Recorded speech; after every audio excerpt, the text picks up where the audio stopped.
All right, here we go. What I want to go over today is how to maximize our time, how to maximize the flow. And the flow will come in leadership and the flow will come in cash. But the reality is I must be working on my relationships and working on my finances, whether it's in my business or my relationships. And those will make a difference because really what leadership is all about is relationships. Are you improving those relationships in your team at your business? Or even in your home? Relationships matter. The other thing is financial. Do you have a pulse for your finances? How often, literally, like how often, I learned this from a great leader, is how often are you checking those things that are taking place in your account? Do you know what's coming and going out of your account? Are you looking at it daily? I know it seems kind of obsessive, but it's real. What's the pulse for cash flow? What's the pulse for cash in and cash out? What bills are coming up that's going to come out of your account? And what clients do you have that you could potentially work with? So we're going to talk about these two subjects about creating more cash flow and leading our team better. Okay. But before we do that, I want to share with you my big three. And then I'm going to break down one of them because it's easy to break down and help you to see how I'm going to accomplish it. Okay. Because it's pretty defined. And you'll see when I get to it. First of all, is health. This is my personal big three, not for my business. My personal big three is health. One of them is to lose 25 pounds. Now, again, this is for the 12-week year. I do believe that probably what I'll do is 12 and a half pounds, about 15 pounds in this first 12 weeks. We're already 4 weeks in. And that's my goal. But here's what's so interesting to track this.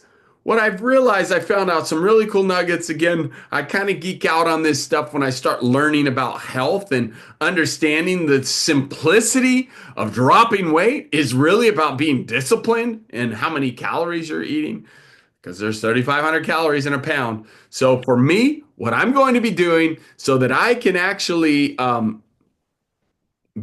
become the weight that I want to become is to become the person, the calorie consumer that weighs the weight that I want. Now, what do I mean by that? I want to weigh 230 pounds. Right now, I currently weigh 255. I just want to enlighten you. In order to weigh 255 pounds, I need to eat around 2,500 calories. Now, if I want to be 230 pounds, guess what? I need to eat 2,200 calories because that is the calories that a 230-pound person eats. Now, here's the other side of this.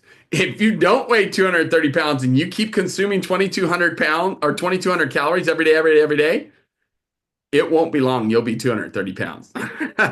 Now, for some of you, that's maybe 5 foot tall or 4 foot 11 or maybe 5'1" or 3. That's overweight for someone that height. 6'3", it's okay, but really I want to get down to 230 and my optimal weight may even be lower than that. But that's my next target. So 25 pounds I need to lose. I'm at 255.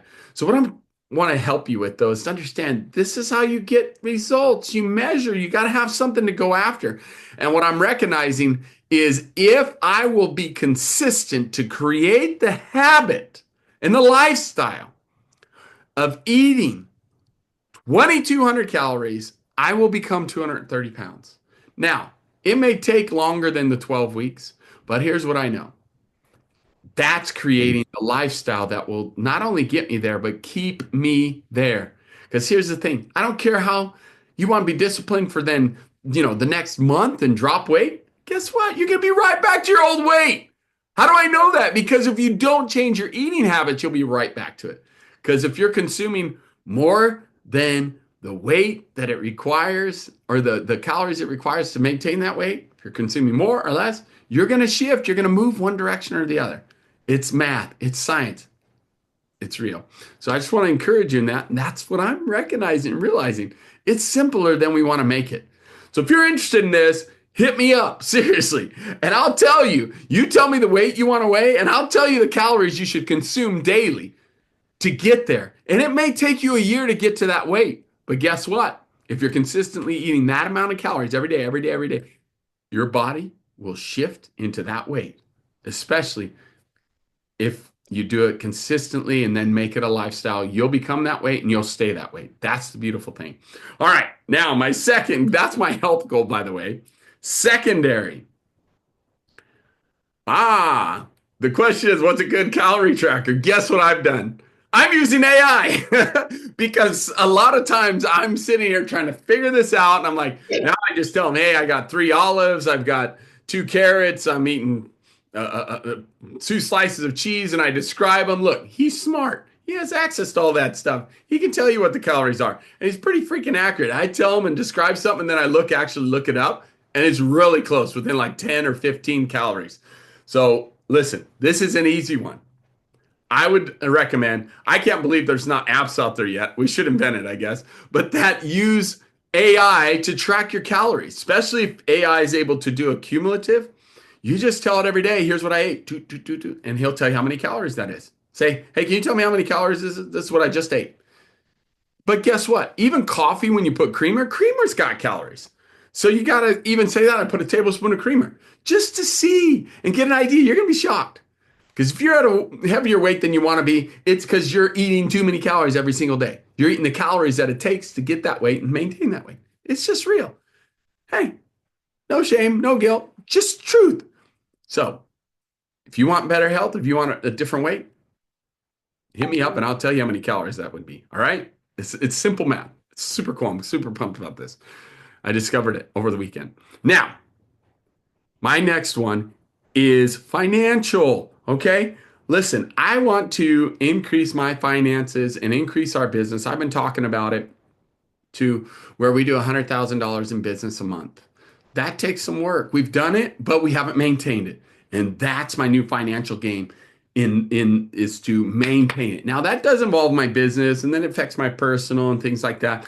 But the thing that I want to go through too is even the emotions and things that it takes. What's the old story? What's the new story? Right? My old story for my weight was, hey, why does this matter that I want to have this goal? Why? Simon Sinek says that, right? People want to get involved because of your why when you start a business, but it's the same for yourself. If you want to convince yourself to do something, your why has to be big enough. So what's your why? Is your why big enough? If you're not doing it, it's not big enough. So for me, it's like if I drop weight and get healthy, look, my confidence is going to go through the roof. My ability to take my shirt off and show my abs, they're not there yet, but I'm excited for them to be there, to show you my abs instead of a six pack, to show you nice tight chest without the saggy boobs. You know what I mean? Kind of look like I need a bra sometimes. But the reality is that I will go to a whole nother level of confidence when I'm at the weight that I want. And I can control that. That's the powerful thing. It's simpler than we think. And so to boost my confidence, I'll be stronger because I work out with a trainer 3 times a week, but that's not what's going to help me lose the weight. It's knowing what calories to consume to get to that weight. Really, that's the truth. So my limiting story used to be, it's too hard. I like food too much. I'll be too hungry to be able to do this. I mean, these are my limiting stories, but here's my freedom story. Look good, feel good, super confident. Let's go. Like that's my freedom story, man. Because everything we have, if we're not where we want to be in our goal, it's because we have a limiting story. Now, let's go back to that $100,000 a month, right? In revenue and business. I've been able to do that, but I haven't maintained it. And that's the thing is I want to maintain it to where we have a $1 million year in our current business. We've been developing it and building it for 5 years. This is the year. This is the time. We're in the golden age, baby. Let's go. And so with that, what's my limiting story? Well, I can't get in the right flow. I'm in the wrong industry. I don't have enough I don't have enough resources to be able to accomplish that. Not enough clientele, right? Again, those are limiting stories. Or my freedom story, we have what it takes. Chantel and I have what it takes. We've done it before. We can do it again. We have what it takes to do it. That's what my freedom story is. Now, the other thing is like, why does this matter? Again, it's funny for me, it's so tied to confidence. Doing more. And it's really important that I must get these things done to accomplish what we want to accomplish in our lives, in our legacy, in our helping others, in supporting the orphans that we support. Like, I must make this happen. Other lives depend on it. Clients, friends, relationships, things I've set up to give, right? So I've made it a must. And guess what? That's when it will take place. Your why matters. What's your why? All right. The third and final one I want to share with you before we get into some nuggets for leadership and nuggets for cash flow. I haven't forgotten. Stay tuned. Is a house. My relationship big three for the next 12-week year. And actually, we're at about 8 weeks now. So I did over the weekend. I was like, okay, I actually only have 8 weeks. How are we going to do this? Well, build a house in 8 weeks. Is it possible? Well, that's part of my story, right? Why does this matter? It's restoring our sanctuary, bringing incredible vibrancy again for my wife to go to the next level. Again, I can run around my house naked again because people won't be living with us. Well, my daughter will be, but I'm just saying when she's gone, it's more freedom, man, and more opportunities to be able to watch movies and have stereo surround sound and not waking people up when we're doing this. Like, you know what it's like when you have people living with you and you're trying to be considerate of them, having people over for late night hangouts and stuff, parties. Look, my daughter wants to have friends over. There has been some limitations. So look, my relationship with my bride, my relationship with my friends, and my relationship with my daughter will improve. It's just real. No offense with the people that are staying here. We love them. It's our family. We really do. However, I'm letting you know the results and the why, and why I would put this in the relationship category about building a house. So it's going to be awesome. And it's going to be fun and exciting to be able to help build this house with my brother-in-law and sister-in-law and see them get their house. It's going to be exciting. It's going to be fun. It's going to be awesome to see that come to pass working with them on this project. They will have their own home and their own space too, which is what I know my sister-in-law really wants as well. So a lot of great things will come from this. That's the why for relationship benefits. Not possible is my limiting story. There's not possible. And guess what? There's not enough money in the budget to make it happen. So that's my limiting story. Have you ever felt that way? Oh my gosh, there's not enough time. There's not enough money. Does this sound familiar? We do have a budget. We do have finances in place, but it's like, yeah, are we going to be able to stretch it? Are we going to be able to make this happen? Oh, but guess what? Here's the freedom story. I've done harder things in less time. Come on, people. Remember, you've done harder things in less time. Let's get real. You can do this. Talking to myself right now. I like to do that. I need this too. Because seriously, you've done harder things in less time. You've got what it takes. Do you hear me? You have what it takes. Believe in yourself and go do it, guys. Go do it. All right. Value yourself enough to go do it. All right. That's my freedom story for this. Borrow it if you need to. Borrow it for whatever goal or whatever target you're going after. Your big three for the next 12 weeks. Or now it's 8 weeks. January's almost over. Now, how am I going to reach that house? Look at this. I literally went through and made a list of costs and lists of things we need to do in the next 8 weeks. I got 8 tasks to accomplish to build that house in 8 weeks. This is what you got to do, y'all. You can't sit here and say, well, I might make it happen. No, you got to plan it out and say, what would I have to do every week in order to get this done in 8 weeks? I did the same thing for my health. How many calories would I have to do in order to get 12 pounds or 15 pounds in the next 8 weeks? How many deficit of calories would I have to have?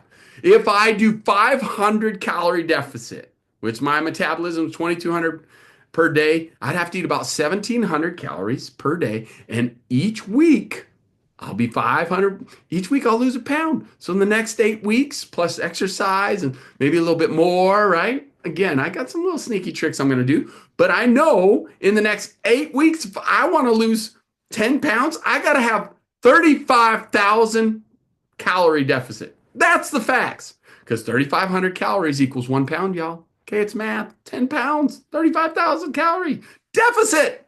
So I got to figure that out in the next 8 weeks. If I'm going to lose more than 10 pounds, right? You get it? But same thing with this project. I gotta get the grading done. Guess what? After we're done today, I'm getting on the phone with the grading guy. He's supposed to be here tomorrow. So we can get this thing going and get the concrete poured this week. That's the plan. Grading, plumbing, septic, concrete. Week 1, week 2, framing, plumbing, electrical. Week 3, more electrical, gas plumbing, HVAC, roofing, right? Do you follow me? Like that has to be in week 3. But in order to get it done, you got to know what it takes to get it done. Do you know what it takes to get it done? That might be step 1. Do you have the details of what you need to do to get her done? If you don't, it's time to get it. How do you get it? Well, has somebody else done it before? If you've never done it before, then you may not know. Then ask. Ask someone who's done it before. AI's out there. Ask AI. Like it's everywhere. It's possible. But it might not be possible for you yet. What do you need to get it done? You don't know what you don't know. Go find out. That's your task, all right? For your big 3. Hope this helps. I'm sharing through my example, and I hope it's beneficial to you guys. If you have questions, I would be glad to answer them for you. Now we're going to get into leadership and cash flow. Okay, some nuggets. First, for cash flow. That's probably one of the most popular things people ask about. How do I get more cash flow? Well, you need to leverage existing assets. And by the way, assets, you need to make sure your assets are income producing assets. Because guess what? That's what brings benefits. Cash flow producing, income producing assets. And then once you determine what your assets are in business, you might be the asset. If you're creating the cash flow, one of your team members might be the asset, which would be a relationship thing to make it better, is what's going to help the cash flow get better, right? Here's the thing. We need to audit and be aware of what are our current resources. Seriously. Maybe it's you. Maybe it's an employee. Maybe it's a certain client. What do you have at your hand? Do you know what you need to bill out for? Have you checked lately your account to see what's going in and going out, right? You got to know the pulse. You got to know where the flow is going. And then anticipate. You got some clients you're billing for the week. Do you know what's going to be coming in? And do you have the pulse of it? You should be checking these things daily and saying, okay, how much is going to come in today? Maybe 0. But is there something you can do to create some kind of flow today? Think about this for a second. Cash flow is so vital to a business. Pretend it's like your blood flow of your body. How long would you live without blood flow? Not very long. That's called a heart attack. That's called dying. That's how you stay alive. Boom, boom, boom. It's the same in a business. You could have a valuable business. You could have 10 million clients. But if you have no cash flow in your business, guess what? You have no business. It will quickly pass away. Now, there's several things you can do. If you didn't know this, here's some little nuggets. Do you have invoicing? Do you have clients that are going to owe you money and you need cash flow? You can actually leverage those invoices and sell them as future income and get the cash flow, and they'll take a percentage. They got to get their pay too for these people that will give you the cash for your invoices. It's a little leveraging trick, but it's real. Again, you have to figure out creative ways sometimes on how to create cash flow. Maybe you have a client that owes you, let's say, $10,000, and the cash flow is so important to you that you can negotiate with them and say, hey, I'm willing to give you $500 off if you pay in full, or 10% off, or something to create that cash flow.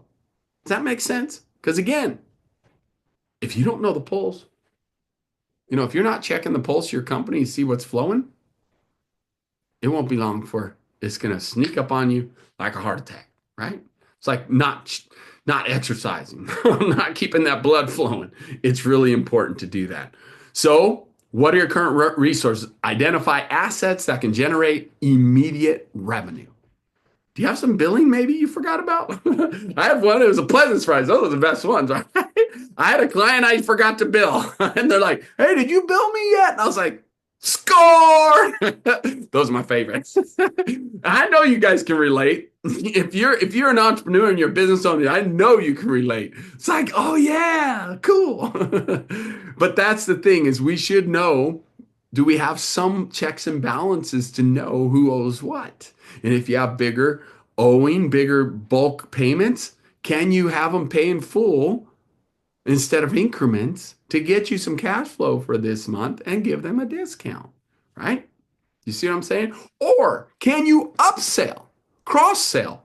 Who's your current clients that are maybe in a lower package and you upsell them to a higher package and then give them a discount if they pay in full? Do you follow me? Do you know who you're working with? Your clients, you know who could do that and who couldn't?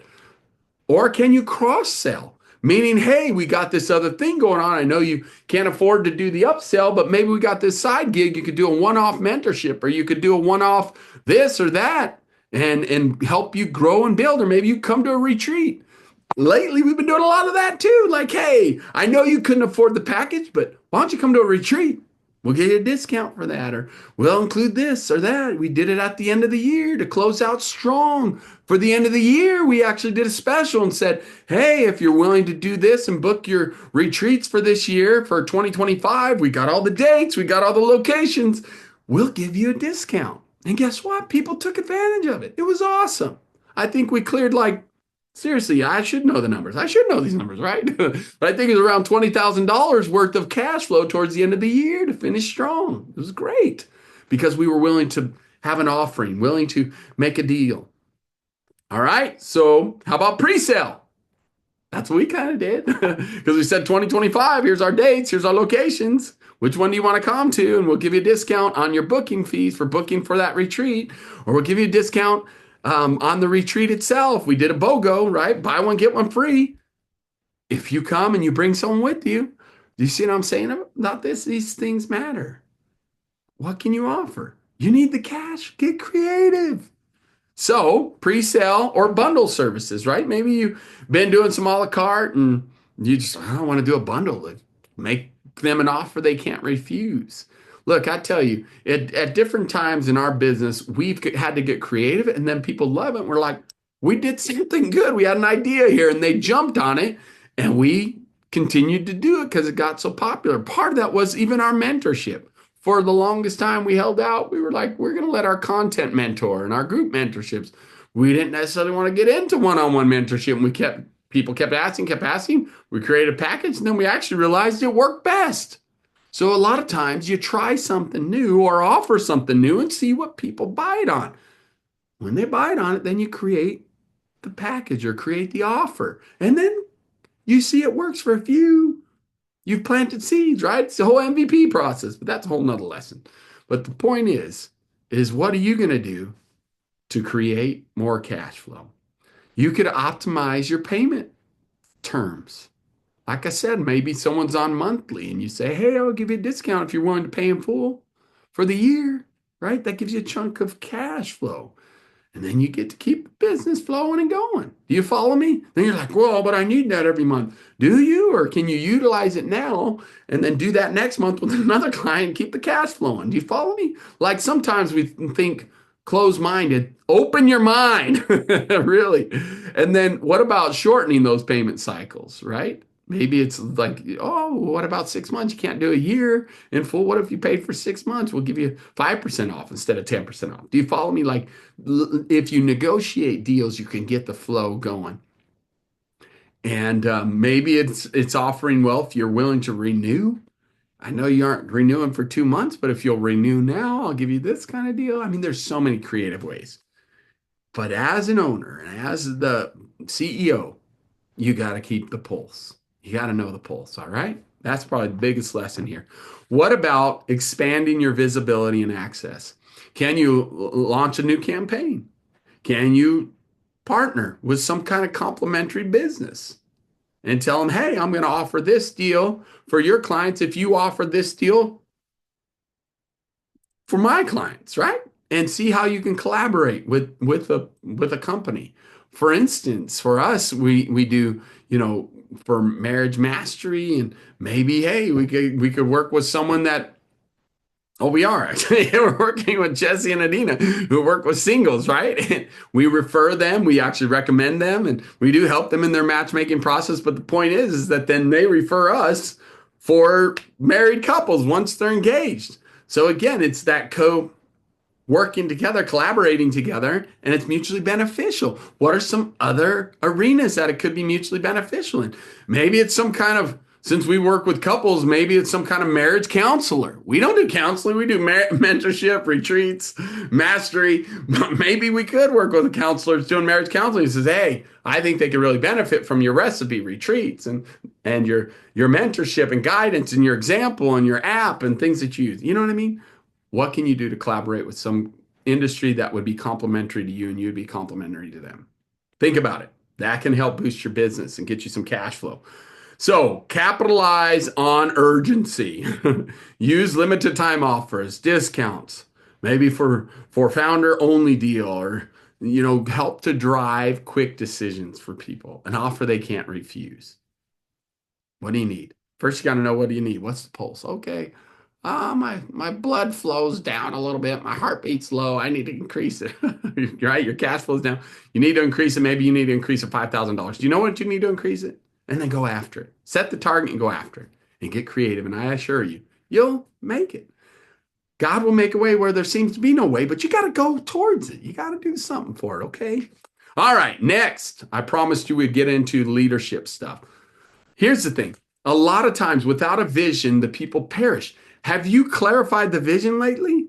I am telling you, if you are not clarifying the vision of your company to your team on a regular basis, very, very minimal 90 days, everyone starts to become disillusioned about 90 days. I've got thousands and thousands of people I've worked with. So if you have not renewed the vision with your family, renewed the vision with your team, and yourself, minimum of 90 days. What does that mean? Looking at it. What is my why? Why am I here? And what do I want to do with this company? And what is it going to look like down the road? What is it going to feel like to work for a large company and to have that good cash flow? What's the best my company could look? How does it smell? How does it feel? How does it taste? Like describing it with emotions, describing it with all your senses, you'll see it better. And then you can achieve it better. It's real. If you can see it in your mind's eye, even you can achieve it. But we need that refreshing. We need that renewal. We cannot sustain vision without being reminded of it. I promise you that. You personally can't, and neither can your team. You're the owner. You're the CEO, or you're the entrepreneur. They're not. They need it more than you do. So a very minimum, set an alarm in your calendar to very minimum, do it not every 90 days, probably weekly would be best, to remind your team at the beginning of the week, this is why we do what we do. You tell them about the mission again. You tell them about the why and get them excited about the why. Get those emotions involved, and then the vision of where it's going.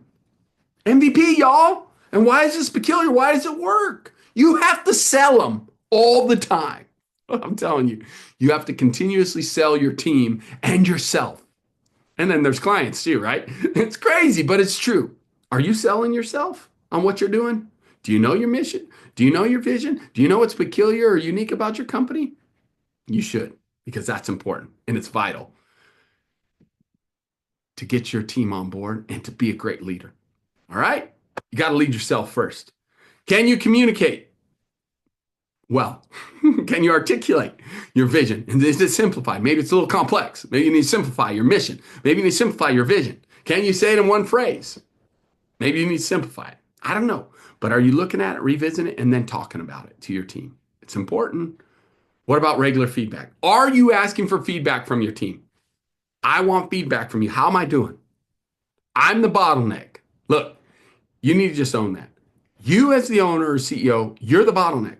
A company can only rise as high as we are. So once we take ownership of that, we can do something about it and get out of the way. So ask your team, what would they do to grow this company? What would they do to improve things? They might have a whole different take that's better than you do, but you've been so focused on right in the forest, right, that you can't even think straight. And they may have a whole different perspective that would set you free and set your company free. Are you following me? So, are you asking for feedback? Empower through trust. Listen, if we're real as owners, we're not releasing and we're not delegating because we don't trust them. They've messed it up here, they messed it up there. They're never willing to take initiative. Why won't they just go do it? Why do I always have to tell them how to do it and give them all the details of it? Because they know you don't trust them. Duh. So they're scared. They ain't gonna do it. They're scared. Seriously, think about it for a second. Whether it's, would you be scared of you? Would you be scared of how your expectations and standards are because you know you're good at what you do? And can they do what you do? Probably not. So why don't you trust them and empower them and release them? Tell them to go make some mistakes. That will set them free. And then mean it. When they make mistakes, say, you know what? You did your best. Good job. Way to go. Seriously. Validate the attempt. Validate the mistakes. Validate the wins. And let them know that they matter, that they exist in your team for a reason. All right. So empower them, encourage them to take ownership of this process, encourage them and build on that, feed on that. Thank them when they do actually take initiative. That's being an owner. You want that. And then are you taking ownership for when are you being that example? Because listen, we can talk all day about this stuff and you can go try to implement it on them and tell them what to do, but are you doing it? Me? Am I doing it? I need to make sure I'm doing it too. Am I actually being an example of taking ownership when I screw things up or when my team screws it up? Do they hear me actually say to a client, you know what? We failed. I apologize. It's my fault. I'm the leader. I should have made sure we have better things in place to get this done on time. Please forgive me. Would you like a discount? Or would you like, me to give you a little amenity for free because we're late on delivering this project or this process? Do they hear you say that? Look, this is not only for your employees, it's for any team that you have. Do they see you make mistakes and see you taking ownership for it? That's vital in leadership because then guess what? They won't be afraid to make mistakes. They won't be afraid to admit when they screw up. That goes for your team members in a business, employees. It goes for your kids. It goes for your spouse. How are you leading them? Our example matters more than anything else. So, are you supporting them and maybe even paying for them to get new skills? And are you encouraging them to get new skills? Are you saying, nah, they can't do it, only I can do it, and they're not capable, and I don't trust them, they're going to break it or they're going to mess it up? And someday they're going to get it right. And guess what? Then you can do it too, and then you're going to scale your business. You're going to duplicate. But instead, you're stuck in procrastination, excuses, lack of trust. And that ain't fun for anyone. You want to grow your business? Start trusting, start empowering, and support them developing new skills. Can you pay for it? Can you invest in it? Or can you spend the time to help them develop those skills? It's worth it, I promise. It's going to take some time. Look, it takes time to develop new skills and new habits. It does. Are you willing to take the time? Because it'll be worth it. All right. Be a model of accountability. This is the final one, is leadership. You want to see your team improve? What are you doing to improve? You want your team to be accountable to you? How are you being accountable to them? How are you asking for help? How are you getting their feedback and their opinions? All right. And are you willing to admit, like I said, when you're wrong? That's a huge one. It really is. Be the example. Foster a positive environment. Celebrate the wins. Celebrate the victories. And then when there is conflict, when there is situations, be proactive, fly at it, communicate, be willing to go towards it and know that you're going to be blessed through the process. All right, man. I hope this was helpful. God bless you guys. Thanks for being here tonight. And let's go out there, become better leaders, and create lots of cash flow.